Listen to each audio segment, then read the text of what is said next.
사랑합니다, 행복님. 오늘도 찾아주셔서 감사합니다. 살다 보면 이런 순간 누구나 겪어보셨을 겁니다. 말 한마디, 행동 하나가 얄미운 사람이 있죠. 꼭 나를 괴롭히려는 것도 아닌데 이상하게 그 사람만 보면 마음이 불편하고 신경이 쓰이는 거예요.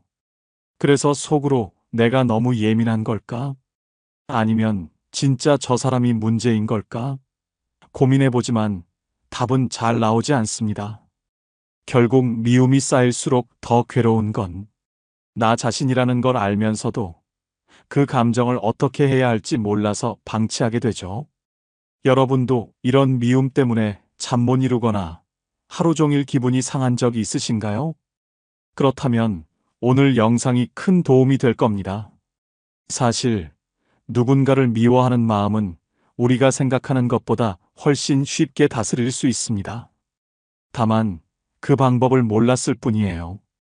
오늘 그 미움을 지혜롭게 풀어낼 방법을 하나씩 알려드리겠습니다. 이걸 알게 되면 마음이 얼마나 가벼워지는지 느끼실 거예요. 첫 번째, 종족 언어를 쓰세요. 영희 씨는 오늘 아침도 평화롭게 시작하고 싶었습니다. 그런데 아침 식탁에서 남편이 툭 던진 한마디에 마음이 요동쳤죠. 밥은 왜 맨날 이런 것만 해? 그 말에 영희 씨는 속으로 울컥했지만 최대한 차분한 목소리로 대답하려 애썼습니다. 뭐가 문제인데? 맛있게 먹으면 되지. 하지만 남편은 한술 더 떠 여유롭게 말했죠. 그냥 한 번쯤 내 입맛에 맞게 해주면 안 돼? 영희 씨는 속이 부글부글 끓었습니다. 내가 내 밥하는 기계야? 내가 얼마나 맞춰보려고 노력했는데 꼭 이런 말을 해야 속이 시원하냐고. 저녁이 되자 이번엔 남편이 억울한 마음을 품게 되는 일이 벌어졌습니다. 오랜만에 소파에 기대어 TV 소리를 크게 틀고 축구 경기를 보고 있던 남편에게 영희 씨가 다가왔죠. 당신, 이 서랍은 왜 맨날 열어둬? 내가 매번 닫아야 하잖아. 남편은 순간 심장이 철렁 내려앉았습니다. 하루 종일 일하고 와서 겨우 쉬는 이 시간에 서랍 얘기를 꼭 해야 해? 하지만 영희 씨의 잔소리는 멈추지 않았고 남편은 속으로 한숨을 내쉬며 생각했습니다. 진짜 왜 이렇게 사소한 걸로 날 괴롭히는 거지? 배우자의 행동이 얄밉고 도무지 이해되지 않을 때 이렇게 접근해 보세요. 왜 저래? 라고 생각하기보다 우리만의 재미있는 종족 언어를 만들어 보는 겁니다. 예를 들어 남편이 축구 경기를 보며 볼륨을 잔뜩 높였을 때 이렇게 말해보는 거죠. 아, 당신은 축구 종족이라 그런 거구나.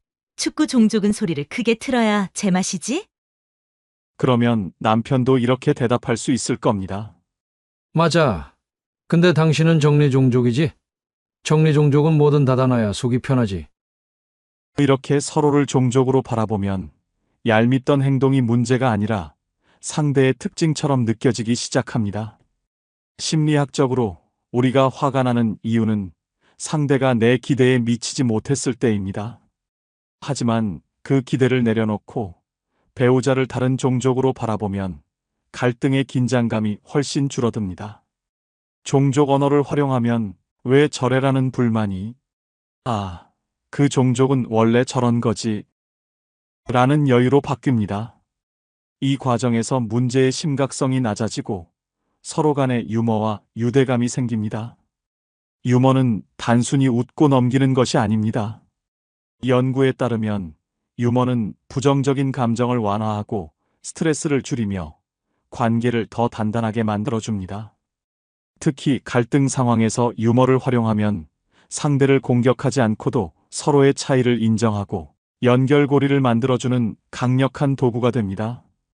이렇게 상대를 다른 종족으로 바라보고 유머를 더하면 얄밉던 행동도 웃음으로 바뀌고 관계 속 다름이 오히려 재미와 애정의 요소로 변하게 됩니다.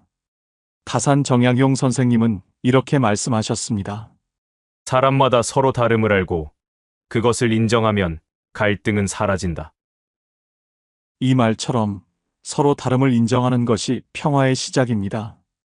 배우자의 행동이 이해되지 않을 때 이렇게 한 번 더 생각해 보세요. 이 사람은 나와 다른 종족이구나. 그렇게 마음 먹으면 어느새 얄미움이 사라지고 웃음 짓게 되는 자신을 발견하실 겁니다. 두 번째, 그 사람을 이해하려 애쓰기보단 나를 돌보세요. 영희 씨는 요즘 사촌 언니 수민 씨와의 대화가 점점 힘들어지고 있었습니다.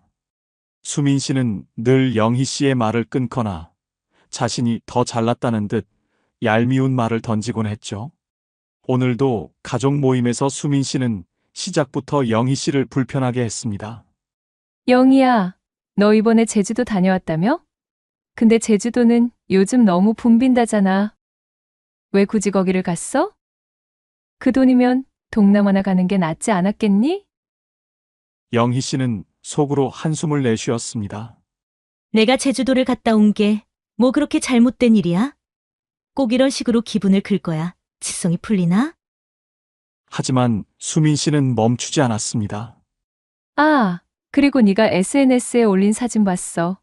근데 각도가 좀 별로더라? 다음엔 내가 어떻게 찍는지 가르쳐 줄까? 순간 속에서 울컥하는 마음이 치밀어 올랐지만 영희 씨는 꾹 참았습니다. 왜 저 사람은 나를 깎아내려야 직성이 풀리는 걸까? 정말 이해할 수가 없네. 이럴 때 가장 먼저 해야 할 일은 얄미운 사람을 바꾸려는 노력을 멈추는 겁니다. 저 사람의 행동은 내가 바꿀 수 없어. 하지만 내 마음은 내가 지킬 수 있어. 수민 씨 같은 사람은 자신의 행동을 돌아보는 경우가 드뭅니다. 따라서 그 사람을 변화시키려 애쓰는 건 끝이 없는 싸움이 될 뿐이죠. 대신 내 감정을 다독이고 내 마음을 돌보는 것이 훨씬 더 효과적입니다. 내 마음을 돌보는 세 가지 방법이 있습니다.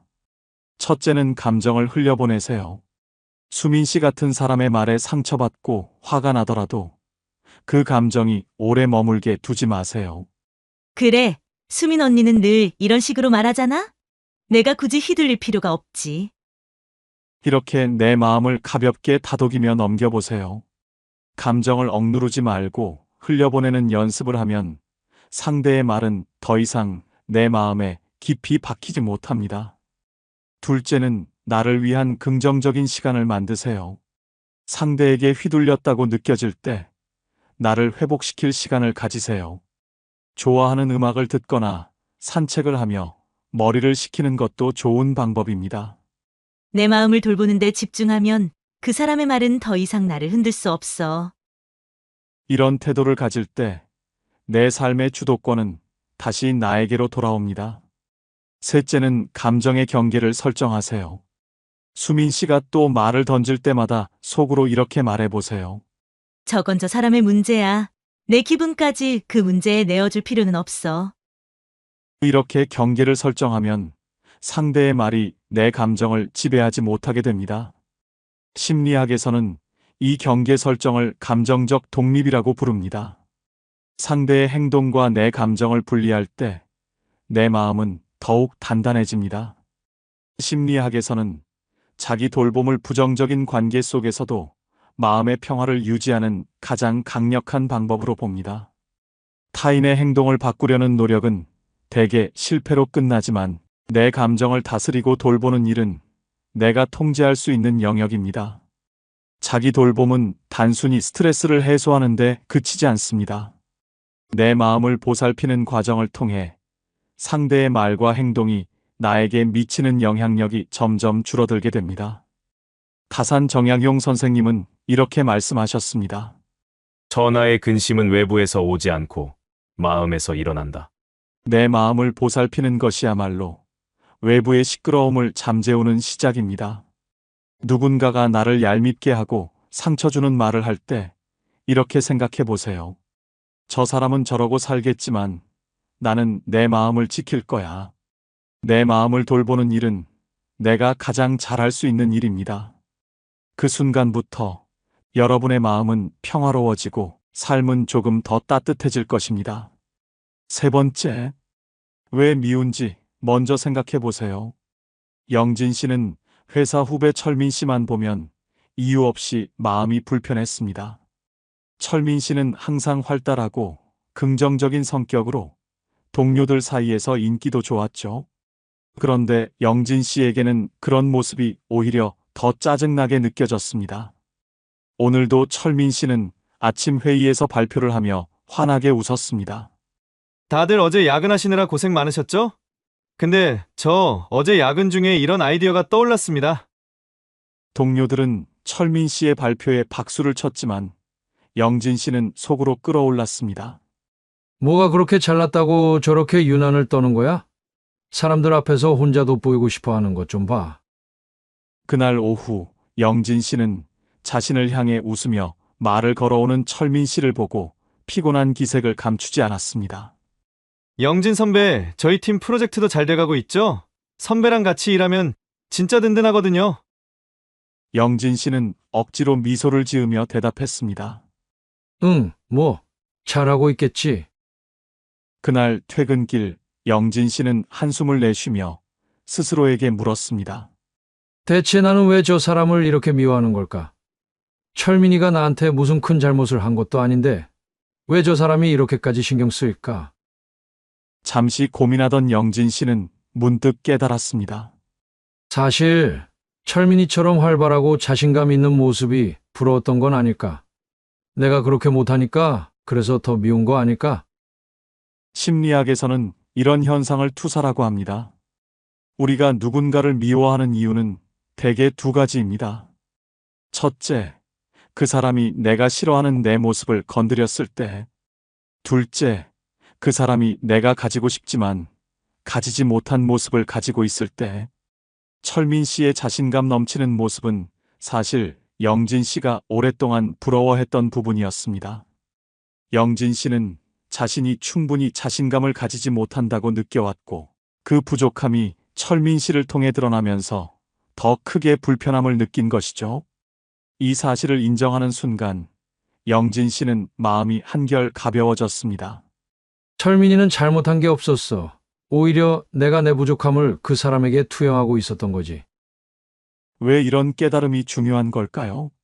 심리학적으로 우리가 스스로의 감정을 인정하면 마음의 저항이 줄어들고 스트레스가 크게 해소됩니다. 무의식 속에서 억눌렸던 감정을 끌어올려 직면하면 그 감정은 더 이상 우리를 괴롭히지 못합니다.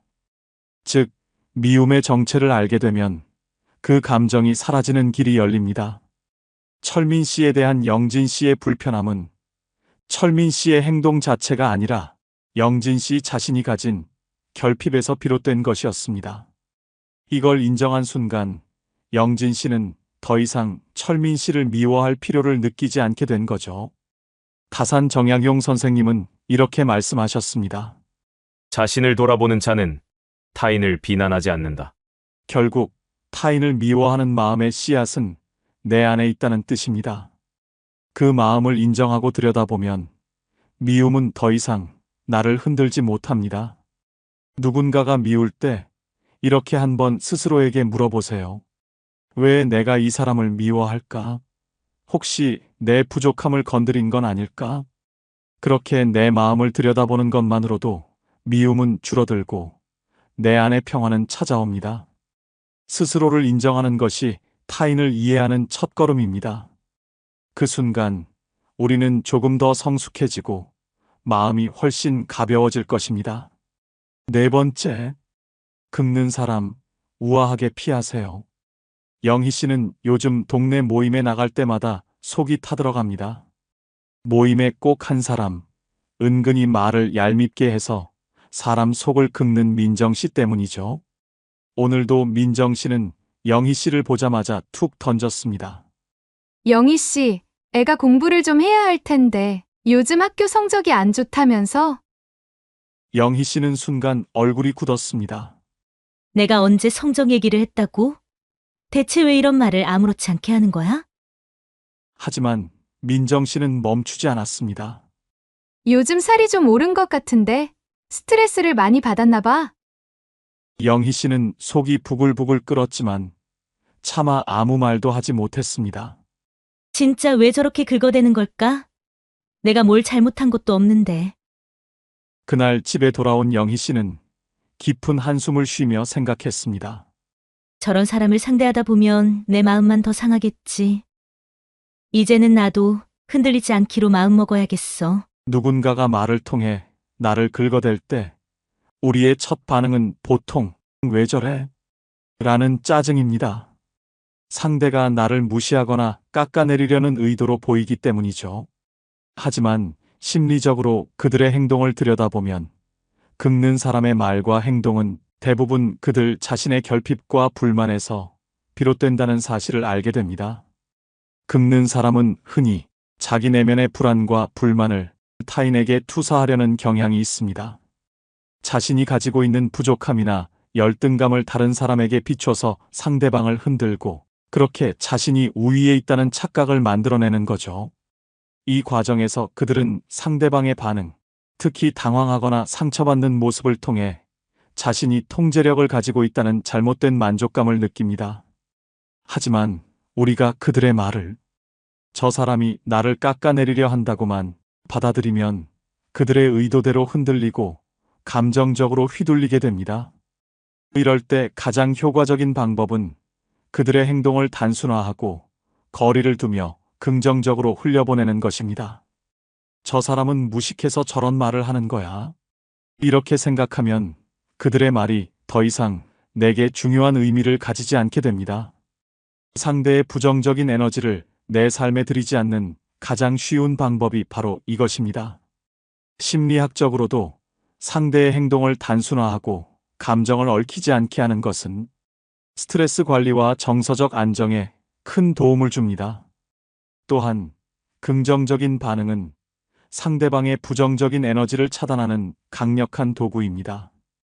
예를 들어 긁는 사람의 말을 맞장구로 받아넘기거나 유머로 대처하면 그들의 의도는 흐려지고 나의 감정적 평정심은 유지됩니다. 예를 들어 좀 전에 민정 씨가 살이 좀 오른 것 같은데. 라고 말했을 때 맞아요. 요즘 먹는 행복을 누리고 있어요. 민정 씨도 맛집 추천 좀 해주세요. 이 한마디만으로도 상대는 당황하고 더 이상 말을 이어가기 어렵게 됩니다. 결국 긁는 사람의 행동은 나를 무너뜨리려는 의도라기보다 그들의 불완전한 마음이 만들어낸 반응일 뿐입니다. 그들의 부정적인 말에 흔들리지 않는 여유를 가질 때 우리는 우리의 평화를 지키는 방법을 터득하게 됩니다. 긁는 사람에게 나의 감정을 허락하지 않는 것, 그것이야말로 우아하게 그들을 피하고 나의 마음을 지키는 최고의 기술입니다. 다산 정약용 선생님은 이렇게 말씀하셨습니다. 참된 지혜는 자신을 낮추고 헛된 시비에 올라타지 않는 데서 시작된다. 무식한 사람과 굳이 맞서려 하지 마세요. 우아하게 흘려보내는 것이 가장 큰 승리입니다. 긁는 사람이 말을 걸어올 때 속으로 이렇게 생각해 보세요. 아, 저 사람은 그냥 무식해서 저러는 거야. 그 생각만으로도 내 마음은 훨씬 가벼워지고 상대방의 말에도 흔들리지 않는 여유가 생길 겁니다. 5번째, 그 사람과 나 사이의 거리두기. 영진 씨는 요즘 산악회 모임에 나갈 때마다 마음이 무거웠습니다. 모임의 선배인 경호 씨와 함께 산을 오르다 보면 꼭 기분이 나빠졌거든요. 오늘도 경호 씨는 영진 씨에게 퉁명스럽게 말을 던졌습니다. 영진 씨, 산 오를 때 그렇게 느릿느릿하면 어떻게 하려고 해? 운동이 되는 거야? 영진 씨는 속으로 뜨끔했지만 꾹 참고 대답했습니다. 아, 제가 요즘 체력이 좀 떨어져서요. 하지만 경호 씨는 멈추지 않았습니다. 아니, 그럴 거면 집에서 쉬지 왜 산에 와? 산악회 이름이 무색하잖아. 영진 씨는 더 이상 대꾸하지 않고 고개만 끄덕였습니다. 내가 뭘 그렇게 잘못했길래? 왜 저 사람은 꼭 이렇게 말을 해야 직성이 풀릴까? 상대를 마주할 일이 있을 때마다 불편한 감정이 떠오른다면 물리적으로 거리를 두는 것이 가장 먼저 해야 할 일입니다. 굳이 그 사람 옆에 붙어 있을 이유는 없습니다.